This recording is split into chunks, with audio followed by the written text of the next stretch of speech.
দেখেন আপনারা, ন্যাচারাল কত সুন্দর আকাশের একটা রং সবুজের মাঝে, যেটা একমাত্র গ্রামের প্রকৃতির মাঝে খুঁজে পাওয়া যায়। মাঝে মাঝে আসতে হয় এই প্রকৃতির কাছাকাছি, একটু নিজেকে বা নিজের অন্তরাত্মাকে তৃপ্তি দেওয়ার জন্য। দেখেন আকাশের রংটা কত সুন্দর।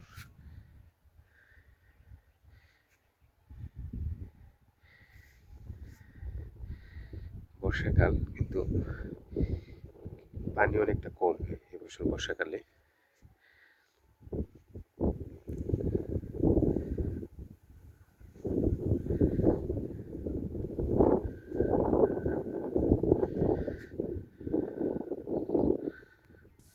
মাঝে মাঝে আসবেন গ্রামে, সময় পেলেই।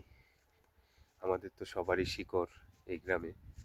মাঝে মাঝে সময় পেলেই গ্রামে আসবেন, গ্রামের ছোটবেলা স্মৃতিগুলোর সাথে একটু নিজেকে শেয়ার করবেন। দেখবেন ছোটবেলা যে জায়গায় খেলাধুলা করেছি, যে মাঠে খেলাধুলা করেছি, ওই জায়গাগুলোতে যদি আসি, এখন নিজের মাঝে একটা অন্যরকম অনুভূতি তৈরি হয়। এটা একটা অন্যরকম ভালো লাগা, যেটা বলে প্রকাশ করার মতো না।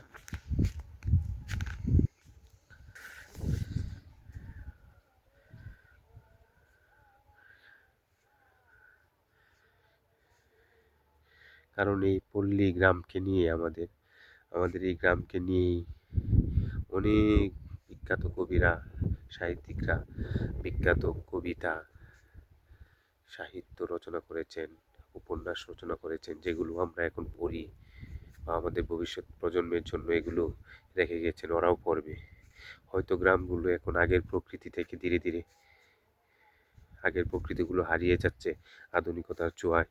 এখন এই গ্রামগুলোতে উন্নতির বা উন্নয়নের জোয়ার বইছে। গ্রামে এখন রাস্তাঘাট, মেঠো পথগুলো এখন অনেক ইটে ইট বালুর কংক্রিটে মোড়ানো।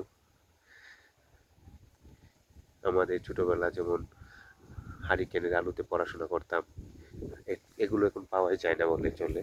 কারণ এখন পল্লীর প্রতিটি ঘরে ঘরে বিদ্যুতের সুব্যবস্থা রয়েছে।